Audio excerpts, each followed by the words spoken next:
नमस्कार। आज की कहानी है थोड़ा सा आकाश, थोड़ी सी धूप। कॉल बेल की आवाज सुनकर सुषमा ने दरवाजा खोला तो एकदम चौंक उठी। प्रोफेसर अरुण सामने खड़े थे। वह एकदम कितनी अस्त व्यस्त हो रही थी। बाल खुले और साड़ी मुड़ी तूड़ी, कारण सुबह ही तो लौटी है अंबाला से। मन और तन दोनों से थक गई थी। सोचा थोड़ा आराम कर ले, तभी घर को ठीक करेंगी। कॉलेज तो अभी 2 दिन बाद खुलने हैं, लेकिन इस अस्त व्यस्त घर में अरुण को मुझे देखकर कहाँ खो गई सुषमा जी? क्या मेरा आना अच्छा नहीं लगा? नहीं नहीं अरुण जी, आइए आइए, बस यही सोच रही थी कि घर अस्त व्यस्त पड़ा है, आप देखकर क्या सोचेंगे? सुषमा ने संकोचवश कहा। घर होगा तो अस्त व्यस्त भी तो होगा ही, इसमें संकोच कैसा? क्या कहें सुषमा? अचानक जैसे बहुत कुछ अंदर घुमड़ने लगा। वह एकदम अशांत हो उठी। लग रहा है आप कुछ परेशान हैं। पुनः अरुण ने ही बात का सिरा पकड़ा। नहीं, ऐसी कोई बात नहीं, आप बैठिए, मैं कॉफी लेकर आती हूँ। सुषमा ने कॉफी के बहाने वहां से उठकर अपना हुलिया ठीक किया, फिर कॉफी लेकर पास पहुंची। अरुण मेज पर पड़ी पत्रिका के पन्ने पलट रहा था। लीजिए कॉफी पीजिए। सुषमा ने प्याला अरुण की ओर बढ़ाया। कॉफी की चुस्की लेते हुए अरुण ने टोका। एक बात पूछूं सुषमा जी, अकेली अकेली आप बोर नहीं होती? बोर होने का वक्त ही कहाँ मिलता है अरुण जी? सुबह से शाम तक एक निश्चित दिनचर्या, फिर ये किताबें और उसके बाद आराम। एक फीकी सी हंसी हंस दी सुषमा। इन सब से अलग हटकर क्या आप कुछ और की चाहना नहीं करती? सीधा सा सवाल अरुण ने उछाल दिया। सुषमा सब समझती है। अरुण ने कई बार उसके करीब आने की कोशिश भी की है। उसकी आंखों में उसने मूक प्रणय के भाव पड़े हैं, लेकिन सुषमा ने हमेशा स्वयं को अरुण के करीब आने से रोका है। कहीं अरुण के मन के किसी कोने में चाह का छोटा सा अंकुर फूटा भी था, लेकिन सुषमा ने पनपने नहीं दिया। अब इस उम्र में छोटे भाई बहन और समाज क्या कहेगा? कोई बड़ा होता तो शायद मुश्किल आसान भी होती, लेकिन क्या पता अरुण उसकी परीक्षा ही ले रहे हो। व्यर्थ की जंग हसाई से तो अच्छा है, जैसे अब तक जीवन कट गया, आगे भी कट ही जाएगा।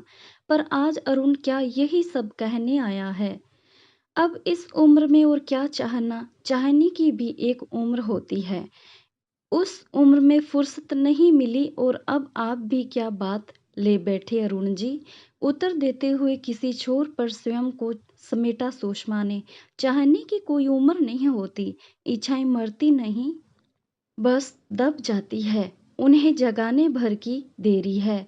अभी क्या बिगड़ा है? अच्छी भली है, पढ़ी लिखी है, अपने पैरों पर खड़ी है। आपको पाकर कोई भी धन्य हो जाएगा। इस दृष्टि से तो कोई कभी सोचा ही नहीं, यह विचार ही नहीं आया। शायद मेरे हाथ में विवाह की रेखा ही ना हो। कहते कहते कंठ भीगने लगा। हंसते हुए कोरे छलछला आई। वाह! क्या खूब आपकी आँखों में संगम है, अरुण ने आँखों में झाँकते हुए कहा। कैसी तो हो आई थी सुषमा? स्मृति में कौंध गई थी। नीलू दीपू की बातें। नीलू दीपू से पूछ रही थी, बुआ जी अपने घर कब जाएंगी? बुआ जी का कोई घर थोड़े ही है, बुआ जी तो यहीं रहेंगी। छुट्टियों का सत्यानाश हो गया भैया। मम्मी तो कह रही थी इस बार कश्मीर चलेंगे, पर मम्मी पापा बुआ जी को थोड़े ही ले जाएंगे। हाँ, अब तो पूरी छुट्टियां नहीं सड़ना पड़ेगा। और सुषमा की आंखों में ढेर सारा समंदर उमड़ पड़ा था। उस समंदर में 10 वर्षीय आलोक निकल आया था। आलोक जो हमेशा अपनी जरूरतों के लिए दीदी दीदी कहता आगे पीछे घूमता। पक्षघात से पीड़ित बिस्तर पर लेटे बाबूजी अपनी बेबसी के आंसू पीती माँ और तीनों भाई बहनों के साथ पाए ताने खड़ी सुषमा। लाइए अपना हाथ दिखाइए। अरुण उसका हाथ देखने लगा। पेंसिल की नोक से जाने रेखाओं में कितने जोड़ घटाने अरुण मिला रहा था। सुषमा संदीप के पास पहुंच गई। सुषमा संदीप से कह रही थी, दीदी के कारण कितनी बदनामी होती है सुदीप। अब तो मैं अपनी सहेलियों के सामने नज़र उठाने की भी नहीं रही। कुछ हुआ क्या? सुदीप ने पूछा। आज मैं बाजार गई थी, वहीं मिसेस भार्गव और मिसेस वर्मा मिल गई। मिसेस वर्मा बोली, पुष्पा जी, अब तो अपनी ननंद की शादी कर ही डालो। इस उम्र में तो दुहाजो ही मिल सकता है। तभी मिसेस भार्गव ने कहा, 900 चूहे खाकर बिल्ली हंस को चली। आप भी कैसी बातें करती हैं?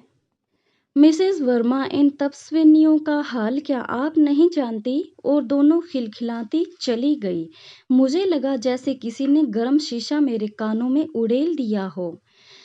आप दीदी से कहें यहाँ न आया करे। रात रात भर बैठकर कॉपियां जांचती, लेक्चर तैयार करती, सुदीप की फीस जमा करती, केवल 4 साड़ियों में गुजारा करती, नौकरी, घर और पिताजी की बीमारी के त्रिकोण को जीती सुषमा।